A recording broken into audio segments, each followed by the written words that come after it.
આગળનો પ્રશ્ન છે આપણો, સમસ્થિતિમાન પૃષ્ઠ એટલે શું? તો સમસ્થિતિમાન પૃષ્ઠની વ્યાખ્યા આવી છે કે કોઈ એવું પૃષ્ઠ કૌંસમાં સમતલ સપાટી કે જેના પર દરેક બિંદુએ વિદ્યુત સ્થિતિમાન સમાન હોય.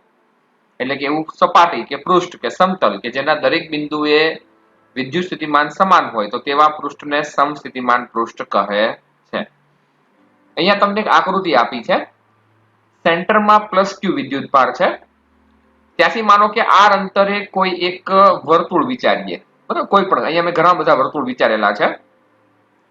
ચાલો અહીંયા કોઈ એક વર્તુળ વિચારીએ તો એ વર્તુળના દરેક બિંદુનું સેન્ટરથી અંતર સરખું જ થશે, કેન્દ્રથી અંતર, કારણ કે વર્તુળનું કેન્દ્રથી કોઈ પણ બિંદુ સુધીનું અંતર સમાન જ હોય. તો વર્તુળના કોઈ પણ બિંદુએ વિદ્યુત સ્થિતિમાન V બરાબર kq/r થશે. તો આવા પૃષ્ઠને, એવા સમતલને સમસ્થિતિમાન પૃષ્ઠ કહે છે. વ્યાખ્યા ફરીથી, કોઈ એવું પૃષ્ઠ કૌંસમાં સમતલ કે સપાટી કે જેના પર દરેક બિંદુએ વિદ્યુત સ્થિતિમાન સમાન હોય તો તેવા પૃષ્ઠને સમસ્થિતિમાન પૃષ્ઠ કહે છે.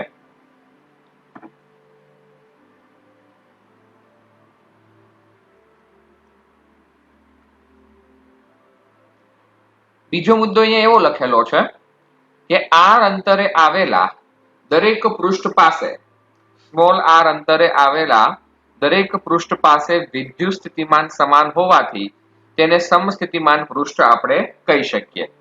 સ્મોલ r અંતરે આવેલા દરેક પૃષ્ઠ પાસે વિદ્યુત સ્થિતિમાન સમાન હોવાથી તેને આપણે સમસ્થિતિમાન પૃષ્ઠ કહી શકીએ.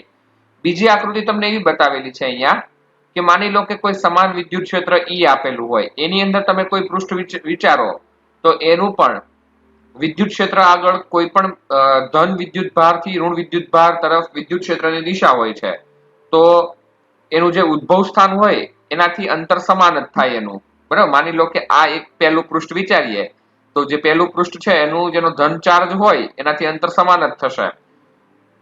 તો આવા પૃષ્ઠને પણ સમસ્થિતિમાન પૃષ્ઠ કહેવામાં આવે છે.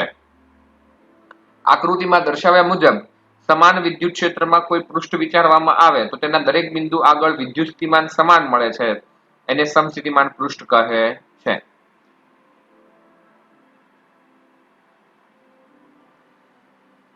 સમસ્થિતિમાન પૃષ્ઠ પર આ સૌથી અગત્યનો મુદ્દો છે. સમસ્થિતિમાન પૃષ્ઠ માટે સમસ્થિતિમાન પૃષ્ઠ પર કોઈ વિદ્યુત ભારને એક સ્થાનેથી બીજા સ્થાને લઈ જવા માટે કોઈ જ કાર્ય કરવું પડતું નથી. સમસ્થિતિમાન પૃષ્ઠ પર કોઈ વિદ્યુત ભારને એક સ્થાનેથી બીજા સ્થાને લઈ જવા માટે કોઈ કાર્ય કરવું પડતું નથી. કેમ કાર્ય કરવું પડતું નથી? તો કારણ કે સમસ્થિતિમાન પૃષ્ઠ પર દરેક બિંદુએ વિદ્યુત સ્થિતિમાન સમાન હોય છે, માટે એના વિદ્યુત સ્થિતિમાનનો જો તફાવત કાઢીએ આપણે ડેલ્ટા V તો એ શૂન્ય જ થાય, બરાબર? અને W કાર્યનું સૂત્ર છે W બરાબર V into delta V into Q. તો ડેલ્ટા V શૂન્ય હોય તો કાર્ય કરવું પડે નહીં. હવે છેલ્લો મુદ્દો એવો છે કે સમાન પ્રકારના વિદ્યુત ભારોના સમસ્થિતિમાન પૃષ્ઠો આકર્ષી પ્રકારના અને વિજાતીય વિદ્યુત ભારોના સમસ્થિતિમાન પૃષ્ઠ અપાકર્ષી પ્રકારના હોય છે, જે તમને અહીંયા આકૃતિમાં દર્શાવે છે, બરાબર? પહેલી આકૃતિ આપેલી છે તમને એ ધન અને ઋણ એટલે કે વિજાતીય માટે આપેલી છે, અને બીજી આકૃતિ જે આપેલી છે એ તમને આપેલી છે સજાતીય વિદ્યુતભાર માટે.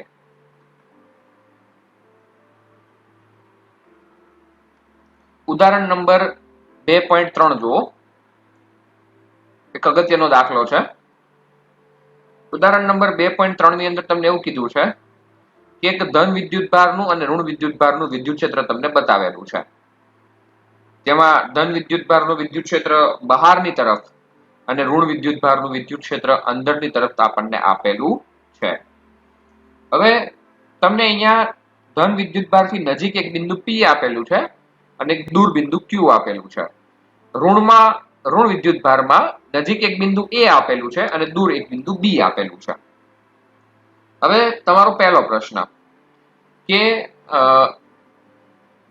આ જે બે આકૃતિ છે બરાબર, એમાં વીપી માઇનસ વીક્યુ કેવા હોય છે અને વીબી માઇનસ વીએ કેવા હોય છે. તો પહેલો સવાલ આપણો કે વી ચાલે છે 1/r પરથી.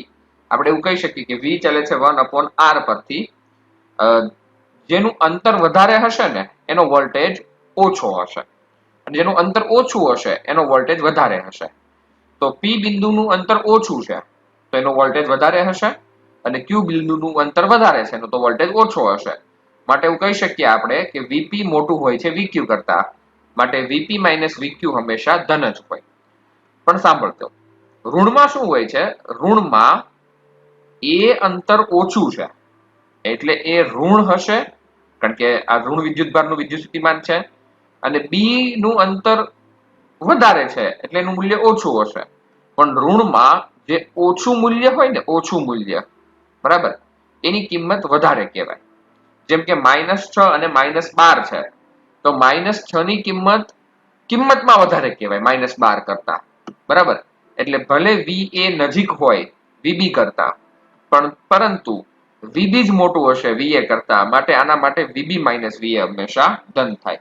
એટલે ધન વિદ્યુત ભાર માટે વીપી માઇનસ વીક્યુ હંમેશા ધન હશે, અને ઋણ વિદ્યુત ભાર માટે વીબી માઇનસ વીએ બરાબર ધન હશે. હવે તમને બીજો પ્રશ્ન એવો પૂછેલો છે કે નાના ઋણ વિદ્યુત ભારને ક્યુ થી પી લઈ જવું છે અને એ થી બી લઈ જવું છે, તો કોઈ કાર્ય કરવું પડશે. પેલા આપણે આકૃતિમાં જોઈએ. ચલો, ઋણ વિદ્યુત ભારને તમારે લઈ જવો છે ક્યુ થી પી. ઓકે, એટલે ધન વિદ્યુત ભારમાં નજીક લઈ જવો છે અને ઋણ વિદ્યુત ભારની અંદર દૂર લઈ જવો છે.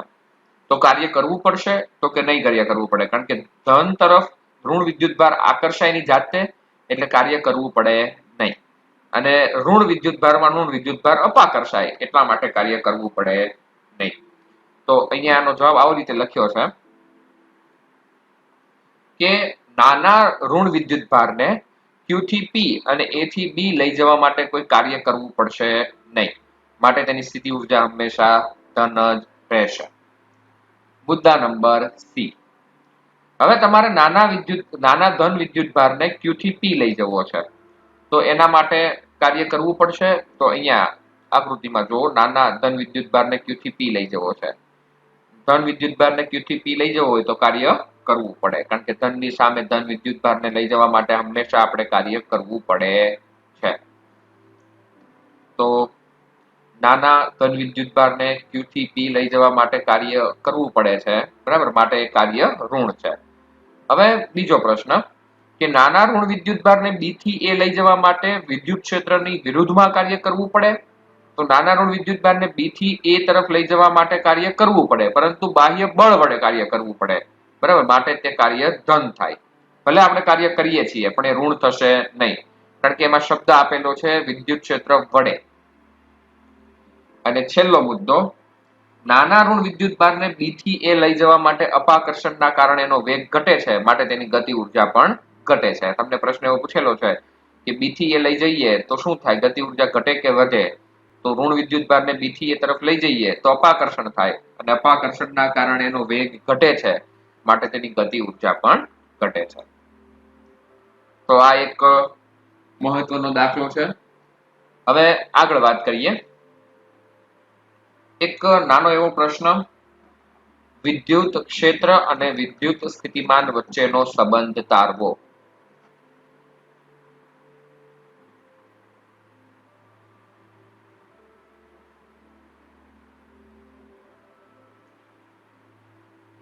ધ્યાન આગળ આપજો. પ્રશ્ન વિદ્યુત ક્ષેત્ર અને વિદ્યુત સ્થિતિમાન વચ્ચેનો સંબંધ તારવો એવો છે. અહીં આકૃતિમાં બે સમસ્થિતિમાન પૃષ્ઠ કેપિટલ એ અને કેપિટલ બી, કે જેના પર વિદ્યુત સ્થિતિમાનના મૂલ્ય, બરાબર, એ પર તમે જોઈ શકો છો કે મૂલ્ય છે વિદ્યુત સ્થિતિમાનનું વી, અને બી પર મૂલ્ય છે વી પ્લસ ડેલ્ટા વી. તો મુદ્દો ફરીથી કે આકૃતિમાં એકબીજાની ખૂબ જ નજીક રાખેલા બે સમસ્થિતિમાન પૃષ્ઠ કેપિટલ એ અને કેપિટલ બી, કે જેના વિદ્યુત સ્થિતિમાનના મૂલ્ય અનુક્રમે વી અને વી પ્લસ ડેલ્ટા વી છે, જ્યાં ડેલ્ટા વી એ વિદ્યુત ક્ષેત્ર ઈ માં ઈ ની દિશામાંનો વી નો ફેરફાર દર્શાવે. ડેલ્ટા વી એટલે થોડો ફેરફાર દર્શાવે છે કે વોલ્ટેજમાં થયેલો ફેરફાર. હવે મહત્વનો મુદ્દો આ છે કે આ પ્રક્રિયામાં તમારે વિદ્યુત ક્ષેત્રની વિરુદ્ધમાં ગતિ કરવા માટે કરવું પડતું કાર્ય એ વિદ્યુત સ્થિતિમાનના તફાવત જેટલું એટલે કે VA - VB જેટલું હોય છે. બરાબર. ફરીથી આ પ્રક્રિયામાં વિદ્યુત ક્ષેત્રની વિરુદ્ધમાં ગતિ કરવા માટે કરવું પડતું કાર્ય એ વિદ્યુત સ્થિતિમાનના તફાવત જેટલું એટલે કે VA - VB બરાબર થાય છે. તો સૂત્ર E into dl બરાબર, એટલે કે E into dl એટલે કે વિદ્યુત ક્ષેત્ર અને અંતરનો ગુણાકાર બરાબર વોલ્ટેજ થાય એવું આપણે જાણીએ છીએ. E into dl બરાબર, તો અહીંયા V minus plus delta VL, V minus કૌંસમાં V પ્લસ ડેલ્ટા V, કૌંસ તમે છોડશો તો E into ડેલ્ટા L બરાબર થશે V minus V minus delta L. Okay, ફરી એકવાર જોઈ લો. E into ડેલ્ટા L બરાબર થશે V માઇનસ ડેલ્ટા L. હવે પ્લસ V માઇનસ V ઉડી જશે, પ્લસ V અને માઇનસ V ઉડી જાય તો અહીંયા બનશે માત્ર માઇનસ ડેલ્ટા V. તો E into ડેલ્ટા L બરાબર થશે માઇનસ ડેલ્ટા V. તો E બરાબર થશે માઇનસ ડેલ્ટા V ના છેદમાં ડેલ્ટા L. એટલે E બરાબર થશે V ના છેદમાં L મતલબમાં. બરાબર, મૂલ્યમાં કહીએ તો E બરાબર થશે ડેલ્ટા V ના છેદમાં ડેલ્ટા L મૂલ્યમાં. બરાબર, નિશાનીમાં કહીએ તો E બરાબર માઇનસ ડેલ્ટા V ના છેદમાં ડેલ્ટા L. આગળ અહીંયા બંનેની નિશાની અલગ અલગ છે. અને બીજું કે મૂલ્યનું સૂત્ર આવું છે કે મૂલ્ય વિદ્યુત ક્ષેત્રનું E બરાબર થાય ડેલ્ટા V ના છેદમાં ડેલ્ટા L. તો આ બંને મુદ્દા પરથી વિદ્યુત ક્ષેત્ર અને વિદ્યુત સ્થિતિમાન વચ્ચેના સંબંધ અંગે બે મહત્વના નિષ્કર્ષો તારવી શકીએ. અહીં વિદ્યુત ક્ષેત્ર અને વિદ્યુત સ્થિતિમાન વચ્ચેના સંબંધ અંગે બે મહત્વના નિષ્કર્ષો તારવી શકીએ, જેમાંથી પહેલો મુદ્દો આવો છે.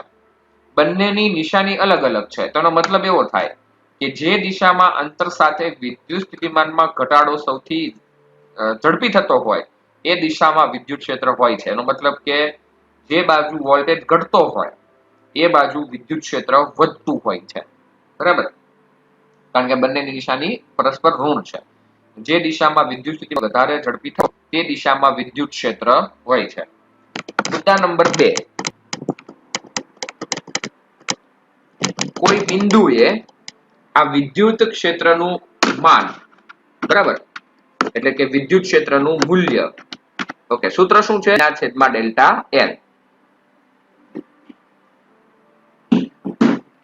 તો છેદમાં હોય એને આપણે એકમ કહીએ. તો કોઈ બિંદુએ એકમ વિદ્યુત ક્ષેત્રનું માન એ પૃષ્ઠલંબની દિશામાં એકમ સ્થાનાંતર દીઠ સ્થિતિમાનના ફેરફારનું માન જેટલું હોય છે. તો E બરાબર ડેલ્ટા V ના છેદમાં ડેલ્ટા L. બરાબર, એકમ સ્થાનાંતર દીઠ વોલ્ટેજમાં થયેલો ફેરફાર એટલે તે બિંદુ આગળનું વિદ્યુત ક્ષેત્ર કહેવાય. આગળ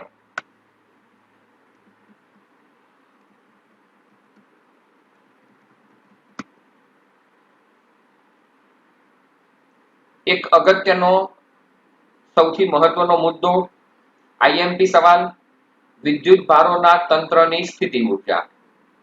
વિદ્યુત ભારના તંત્રની સ્થિતિ ઊર્જા માટે અહીંયા એવું કીધેલું છે કે ધારો કે એક જગ્યા છે, બરાબર, માની લો કે એક શૂન્ય અવકાશ ધરાવતી જગ્યા છે. એમાં તમારે Q1 સ્મોલ Q1 વિદ્યુત ભારને કોઈ સ્થાને મૂકવો છે તો એને મૂકી શકાય. બરાબર, એના માટે તમારે કોઈ કાર્ય કરવું પડશે નહીં અને કોઈ અપાકર્ષણ બળનો સામનો પણ કરવો પડે નહીં, કારણ કે પહેલો ચાર્જ છે. બરાબર, Q1 વિદ્યુત ભારને કોઈ બિંદુએ મૂકવા માટે કોઈ અપાકર્ષણ બળનો સામનો કરવો પડતો નથી. હવે મુદ્દા નંબર 2 કે માની લો કે હવે તમારે આ વિદ્યુત ભારની બાજુમાં કોઈ બીજા વિદ્યુત ભારને મૂકવો છે. એટલે કોઈ વિદ્યુત ભારને બીજા વિદ્યુત ભારની સાપેક્ષમાં કોઈ સ્થાને મૂકવો હોય તો એના માટે તમારે શું કરવું પડશે? કાર્ય કરવું પડશે અને આ કાર્ય તેમાં સ્થિતિ ઉર્જા સ્વરૂપે સંગ્રહ પામે છે. હવે કોઈ વિદ્યુત ભારને બીજા વિદ્યુત ભારની સાપેક્ષમાં મૂકવા માટે જે કાર્ય કરવું પડે એ કાર્ય જેમાં સ્થિતિ ઉર્જા સ્વરૂપે સંગ્રહ પામે એ સંગ્રહ પામતી ઉર્જા એમાં સ્ટોર થતી જાય અને એને જ તમારો ક્વેશ્ચન કહેવાય, વિદ્યુત ભારના તંત્રની સ્થિતિ ઉર્જા. ફરીથી મુદ્દો, ધારો કે સ્મોલ q1 વિદ્યુત ભારને કોઈ બિંદુએ મૂકવા માટે કોઈ કાર્ય કરવું પડતું નથી, કારણ કે કોઈ જ અપાકર્ષણ બળનો સામનો કરવો પડતો નથી. કોઈ વિદ્યુત ભારને બીજા વિદ્યુત ભારની સાપેક્ષમાં કોઈ સ્થાને મૂકવા માટે તમારે કાર્ય કરવું પડે છે અને આ કાર્ય તેમાં સ્થિતિ ઉર્જા સ્વરૂપે સંગ્રહ પામે છે. ઓકે, હવે અહીંયા તમને આકૃતિ પણ આપેલી છે, પણ પહેલા આપણે આ પેજ ઉપર છે તો મુદ્દો વાંચી લઈએ કે Q2 વિદ્યુત ભારને Q1 ની બાજુમાં R12 અંતરે મૂકવામાં આવે છે.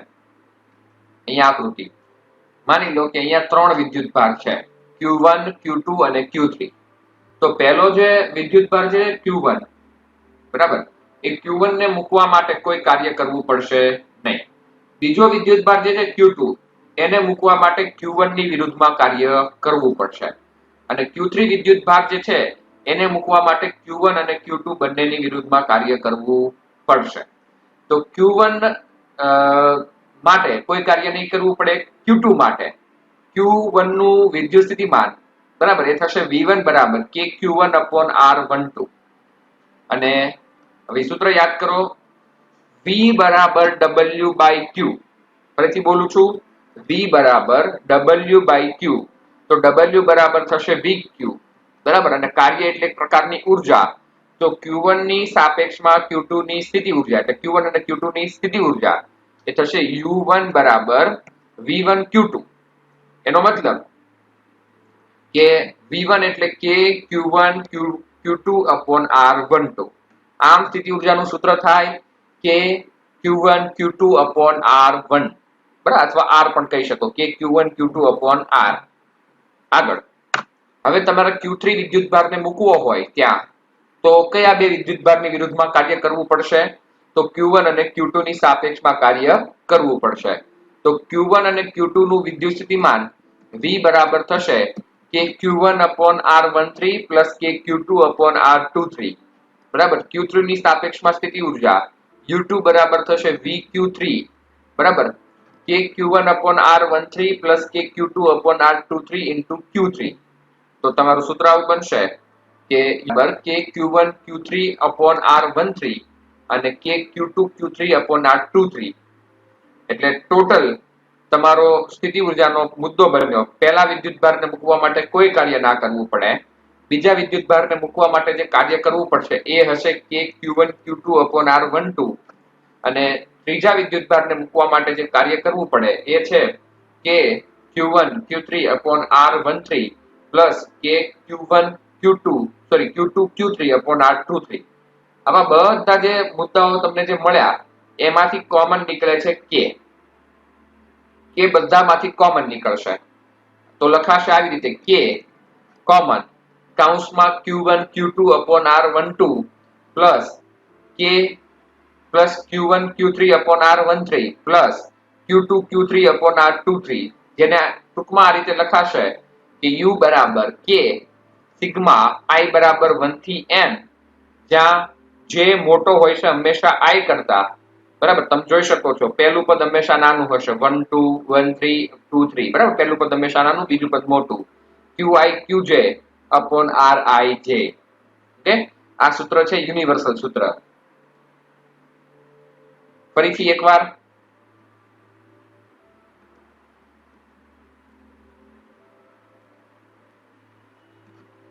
Q1 વિદ્યુત ભારને કોઈ બિંદુએ મૂકવા માટે આપણે કોઈ કાર્ય કરવું પડશે નહીં, કારણ કે અહીં કોઈ જ અપાકર્ષણ બળનો સામનો કરવો પડતો નથી. ત્યારબાદ જો વાત કરીએ આગળ, બરાબર, તો મુદ્દો એવો બને છે કે કોઈ વિદ્યુત ભારને બીજા વિદ્યુત ભારની સાપેક્ષમાં મૂકવા માટે, કોઈ સ્થાને મૂકવા માટે કાર્ય કરવું પડે છે અને આ કાર્ય તેમાં સ્થિતિ ઉર્જા સ્વરૂપે સંગ્રહ પામે છે. અહીં Q2 વિદ્યુતભારને Q1 ની બાજુમાં મૂકવા માટે જે કાર્ય કરવું પડે, બરાબર, એને આ રીતે લખાશે. પહેલા તો Q1 ની સાપેક્ષમાં Q1 નું વિદ્યુત સ્થિતિમાન Q2 ની સાપેક્ષમાં V1 બરાબર થશે K Q1/R12. તો U1 બરાબર થશે V1 * Q2, બરાબર. કયા સૂત્ર મુજબ? W બરાબર VQ પરથી U1 બરાબર થશે K Q1/Q2/R12. Q3 અને Q1 ની સાપેક્ષમાં, એટલે કે Q3 ની Q1 અને Q2 ની સાપેક્ષમાં Q3 વિદ્યુતભારને Q1 અને Q2 ની સાપેક્ષમાં નજીક લાવવા માટે કરવું પડતું કાર્ય, એના માટે પેલા વિદ્યુત સ્થિતિમાન V બરાબર KQ1/R13 પ્લસ KQ2/R23. Q3 ની સાપેક્ષમાં સ્થિતિ ઉર્જા U2 બરાબર V * Q3, બરાબર, બંનેનો ગુણાકાર કરી દીધો છે અને પછી બધી સ્થિતિ ઉર્જાનો કરી દેવાનો છે તમારે સરવાળો.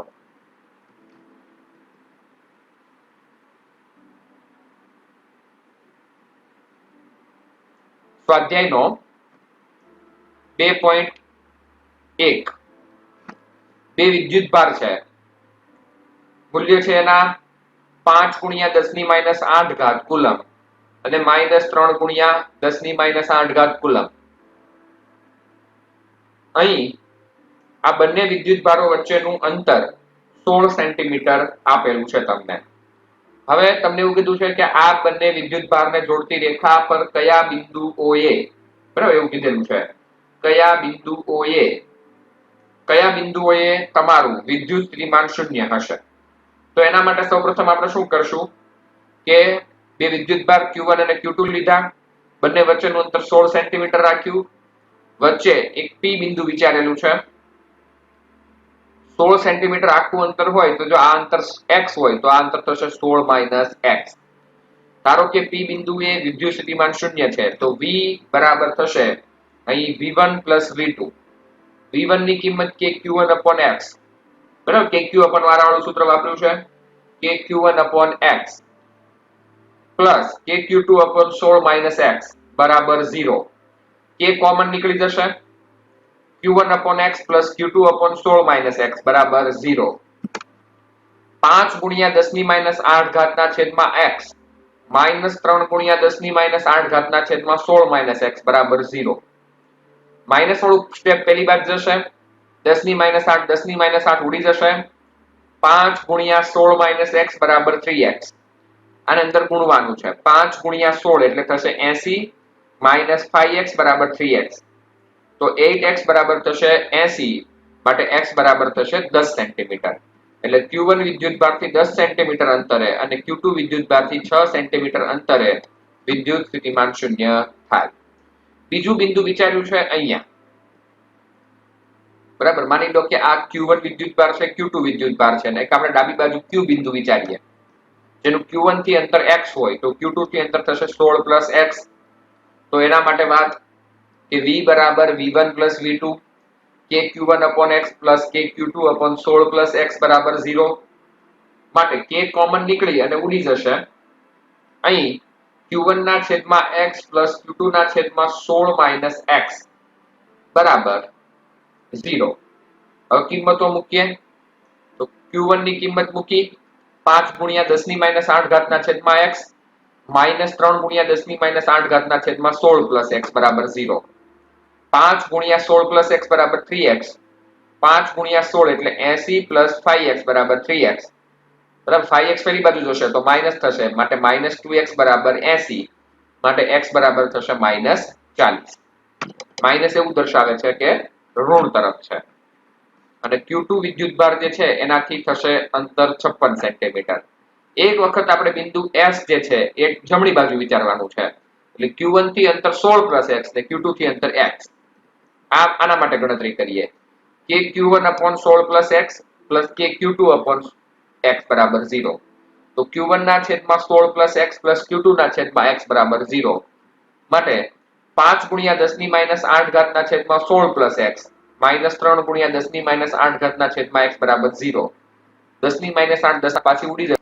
5x બરાબર 3 ગુણ્યા 16 પ્લસ x 48 પ્લસ 3x બરાબર. 3x આ બાજુ આવે માઈનસ થશે અને 2x બરાબર 48 માટે x બરાબર થશે 24. એટલે x બરાબર 24 થશે.